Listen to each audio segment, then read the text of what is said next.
두 사람의 면담 1시간 20여 분 진행됐습니다. 그리고 조금 전에 끝났다는 설명도 드리고요. 자, 최 의원님. 저희가 한동훈 대표가 바로 이동을 해서 네. 브리핑을 한다라고 설명을 드렸는데 저희 취재 기자가 또 팩트 체크를 여러 번 해보니까 아직 확정은 아니다. 그리고 한동훈 대표가 국회로 돌아왔을 때 이게 취소되거나 다른 형식으로 어떻게 바뀔 수 있다. 또 이런 얘기를 하는 것 같아요.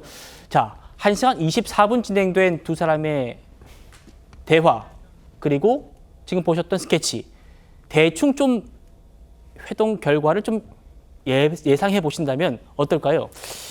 뭐 할 말을 하려면 시간은 꽤 지금 진행이 될 텐데 네. 당초 언론 보도에 보면 대략 60분에서 90분 정도를 예상했다 예. 이렇게 언론 보도가 나오지 않았습니까? 그 범주 내에 다 있어요. 그렇군요. 그러니까 뭐 그걸 가지고 시간을 가지고 뭐라고 얘기할 수는 없지만 적어도 80분 이상을 얘기했다면 그 양측 모두 그러니까 윤석열 대통령이나 한동훈 대표나 하고 싶은 얘기는 다 설명을 하고 서로 상대방한테 이해를 시켰을 것으로 봐요. 80분이라면 80분이라면. 충분한 시간이다. 그렇죠. 근데 이제 문제는 그러면 거기에서 도출된 결론이 있었느냐가 중요하죠.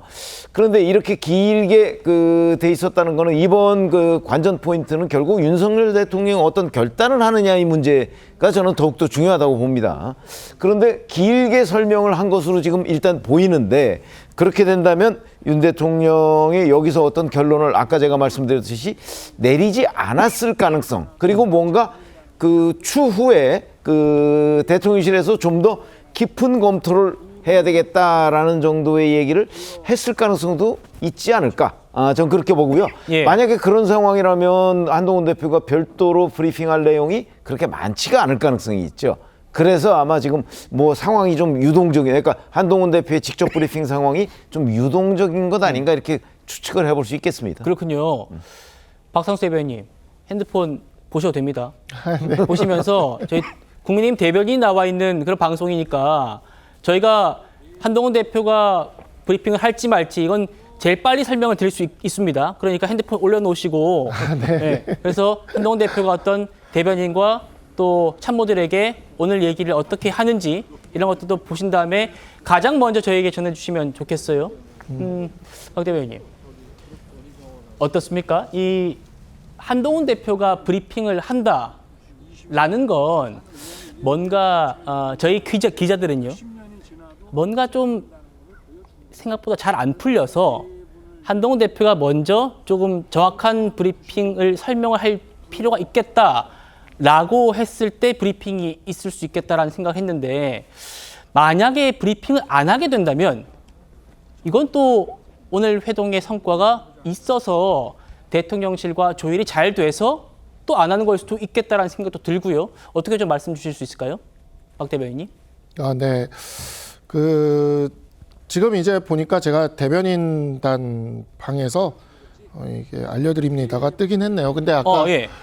그 어떤 내용이 지금 앵커님이 말씀하신 그 내용이 떴네요. 알려드립니다 해가지고 뭐 경찰의 날 네. 거랑 그 다음에 이제 외교부 영국 외교부 장관 전화 통화 뭐 나토 사무총장과 전화 통화 그 다음에 이제 배석이 어떻게 됐고 오늘 메뉴가 뭐였고 여기까지 제가 지금 받았고 이 이상은 아직은 공식적으로 온 건 아닌 것 같습니다. 네. 지금 대변인실로 해서 온 거고 일단은 그 최병묵 위원님께서 말씀해 주신 대로 제가 생각하기에도 오늘 뭐 가타부타 결론이 안 나올 수도 있다고 생각은 우리도 다 하고 있었습니다. 다만 이제 한동훈 대표와 그다음에 이제 대통령과 한동훈 대표가 이제 만나는 이러한 것이 이제 시작이 된 것이고 이것은 앞으로 제가 생각하기에는 반복이 될 것이다.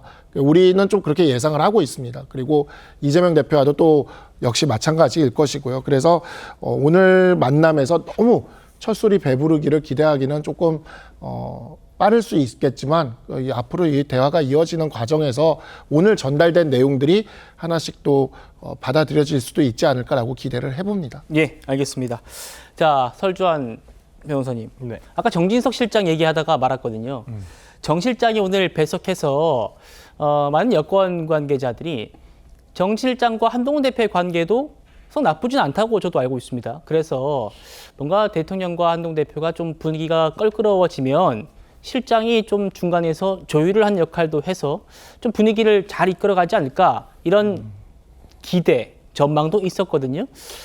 아까 이 정 실장의 참여를 놓고 여권 내에서 나오는 그런 파열음도 보셨는데 어떻게 평가하십니까? 그러니까 정진석 비서실장의 경력을 보면 뭐 누구보다도 정치권에서 오랜 세월 계시면서 뭐 요직을 많이 하셨죠. 국회 부의장도 하시고 뭐 비상대책위원 비대위원장도 하시고 뭐 거의 어찌 보면 지금의 국민의힘에 있어서 당 대표급에 해당할 만한 어떤 그 수준의 어떤 정치인이라고 충분히 볼 수 있습니다. 그 다음에 이관섭 실장 뒤로 그 뒤에 후임으로 어떤 정진석 실장이 임명되었을 때 그때 기대하던 바가 정무적 판단을 좀 잘해줬으면 좋겠다. 그래서 대통령을 잘 보좌했으면 좋겠다라는 평가가 있었거든요. 그렇다고 한다면 정진석 비서실장이 실제로 오늘과 같은 어떤 면담 자리에서 역할이 충분히 있어야 되거든요. 만약에 뭔가 좀 껄끄러운 얘기가 나온다거나 아니면 뭐 한동훈 대표라든지 윤석열 대통령이 좀 조금 뭐 합의가 좀 될 것도 같은데 안 될 듯한 부분에 있어서는 조금 보완책을 얘기할 수도 있고. 그러니까 정치권에서 그동안 있어 오면서 수많은 뭐 대통령과 정치인들 봐오면서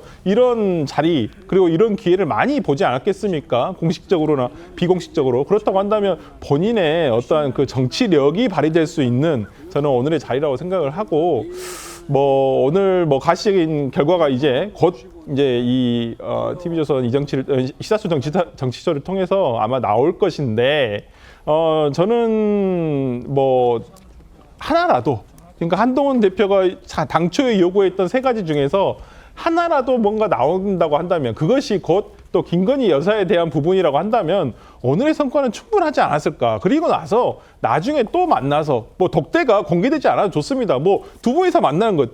대통령과 여당 대표가 그동안은 독대를 공개적으로 한 적이 별로 없었어요. 네. 오히려 비공개로 수없이 많이 했거든요. 그렇게 해서라도 지금의 어떤 그 정치 상황을 풀어가고 지금 뭐 김건희 여사 문제 때문에 민생은 하나도 오간 게 없어요. 그다음 의정 뭐 의료 대란 이런 거 지금 우리가 추석 때까지만 하더라도 진짜 엄청나게 큰일이라 했지만 지금 이것도 해결이 안 되고 그냥 지지부진하고 있거든요. 그렇다고 한다면 오늘의 어떠한 이 독대 자리가 계기가 돼서 대통령과 여당 대표가 그래서 국정을 잘 풀어갈 수 있다고 한다면 그것이 곧 지금 어찌 보면 윤석열 대통령의 지지율이라든지 이런 모든 부분에서 꽉 막혀 있는 부분을 조금씩 풀어가는 부분이 아닐까 생각이 들거든요. 그래서 뭐 길면 1시간, 짧으면 30분 내에 어떤 오늘 면담의 결과가 나오겠지만은 그래도 긍정적으로 어떤 긍정적인 결과가 나오기를 한번 기대하고 있겠습니다. 알겠습니다.